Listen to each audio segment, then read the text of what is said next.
안녕하세요. 위즈덤TV의 신루이스입니다. 저번에 이어서 에릭 프롬의 사랑의 기술에 대해서 이야기해 보겠습니다. 프롬은 사랑을 기술이라고 했습니다. 사랑은 한순간에 불타올라 뜨겁게 사랑하는 그런 영화에나 나오는 로맨스가 아니라 일생을 걸쳐서 연습하고 익혀야 할 기술이라는 것이 주장입니다. 그럼 사랑을 익히는 실천이 중요해집니다. 이 기술을 익히기 위해서는 어떻게 해야 할까요? 프롬은 사랑의 실천을 위해서 4가지가 필요하다고 말했습니다. 훈련, 정신집중, 인내, 최고의 관심이 그것입니다. 사랑은 전생애를 걸쳐서 훈련을 받아야 한다고 합니다. 한 사람의 인격이 성숙해지는 것은 전 생애를 걸쳐서 일어나는 일이고 사랑의 실천이라는 숭고한 목적을 위해서 인생 내내 연습해야 한다는 것이죠.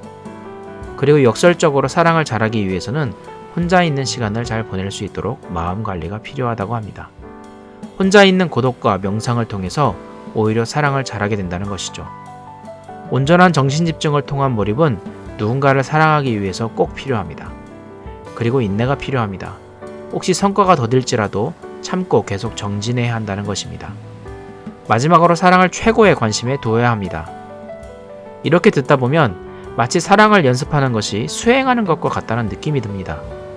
아이러니한 생각이 들었습니다. 인생의 본능이자 삶의 목적이라는 사랑이 무엇 때문에 이렇게 왜곡되어서 이런 어려운 훈련 과정을 거쳐야 제대로 된 사랑을 할 수 있다고 하는 것일까요? 우리가 배가 고프면 밥을 먹듯이 혼자 있으면 사랑을 하는 것이 자연스러운 인간의 반응일 텐데 왜 이렇게 되었을까요? 프롬은 여러 형태로 왜곡된 사랑의 형태를 다룹니다. 대표적으로 자아도취에 빠진 사람들을 이야기합니다. 이들은 자신의 세계에 자신 외에는 없고 자신에게 일어난 일들을 객관적으로 판단할 능력을 결여한 사람들입니다. 어린아이의 정서에서 벗어나지 못한 이들은 일어나는 모든 일들을 자기 위주로 해석합니다. 사랑의 기술을 배우고자 한다면 모든 상황에 객관성을 갈구해야 합니다. 그에 필요한 정서적 태도는 겸손함이죠. 또 한 가지 필요한 것이 있습니다. 그것은 신념입니다.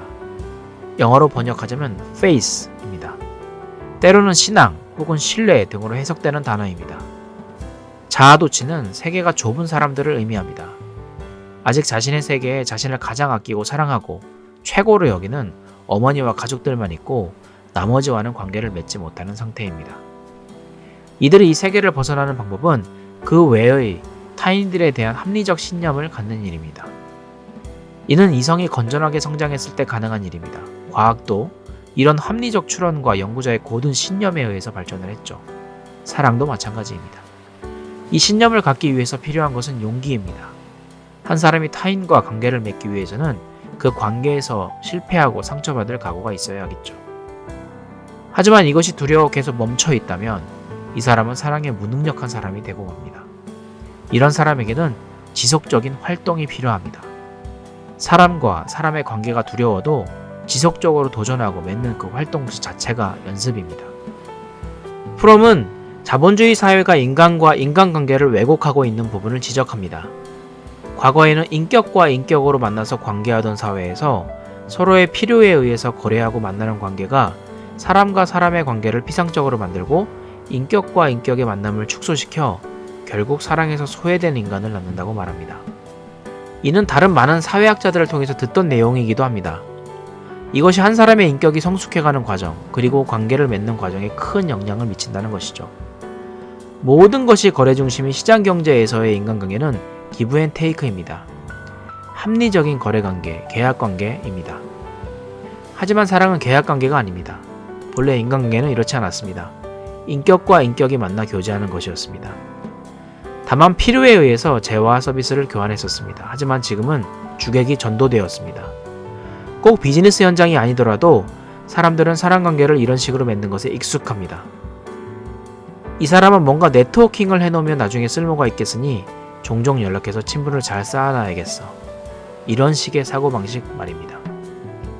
누군가와 인격적인 관계를 맺는다고 기대하고 한참 교제를 했는데 나중에 상대방에게서 이런 냄새가 나면 화가 나지 않을까요? 더 나열하지 않아도 충분히 공감하시리라 생각합니다.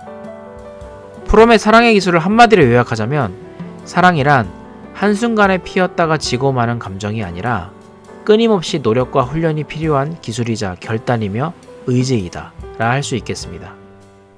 다양한 이유로 우리의 인격이 왜곡되어서 이 사랑할 능력을 잊어버렸고 이를 객관적으로 진단하여 사용 후 인격이 만나는 진정한 사랑을 연습하라. 이것이 프롬의 사랑의 실천에서 이야기하는 내용입니다. 어떠신가요? 저는 개인적으로 많은 부분 공감이 됩니다. 하지만 동시에 뭔가 마무리를 짓지 않은 느낌도 나고, 다 알겠는데 그럼 구체적으로 뭘 어떻게 해야 하나, 이런 생각이 듭니다. 그리고 사랑에서 감정을 배제할 수 없을 텐데 너무 한쪽 면만 강조한 것 아닌가, 이런 생각도 듭니다. 이론에 비해서 실천편은 상당히 짧고 내용도 상대적으로 빈약합니다. 프롬도 도입 부분에 이 파트는 자신 없다고 이야기하기도 했습니다. 그래서 다음에 다뤄볼 영상들에서는 사랑을 다룬 다른 인문학자, 심리학자들의 생각을 참조하여 남아있는 퍼즐을 채워보려고 합니다. 저는 프롬의 말 중에 사랑이 자아를 확장하는 능동적인 활동이라는 말이 가장 인상적입니다. 제가 어렴풋이 사랑을 생각했을 때 항상 희생하고 자신의 것을 내어주는 부모님의 모습을 떠올리곤 했습니다.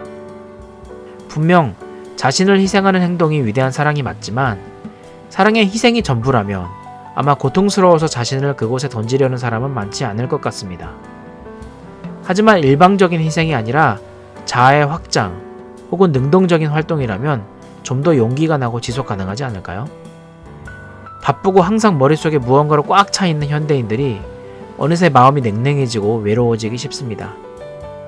회사에서 많은 사람들을 만나고 이런저런 커뮤니티에 소속되어 있지만 내 마음을 진실로 공감해주고 인격과 인격이 만나는 교제를 경험하기란 쉽지 않습니다. 그런 우리들에게 일침을 가하는 메시지가 아닌가 싶습니다. 여러분 삶에 사랑이 정말 중요하다면, 그리고 혹시 사랑에 어려움을 겪고 계시다면 사랑의 기술을 추천해드립니다. 사람들과 좀 더 깊고 따뜻한 인격적인 관계가 되기를, 혹은 거절감에 상처를 받더라도 두려워하지 않고 계속 도전해 나가시기를 바랍니다. 도움이 되셨다면 구독과 좋아요 부탁드립니다. 감사합니다. 위즈덤TV였습니다.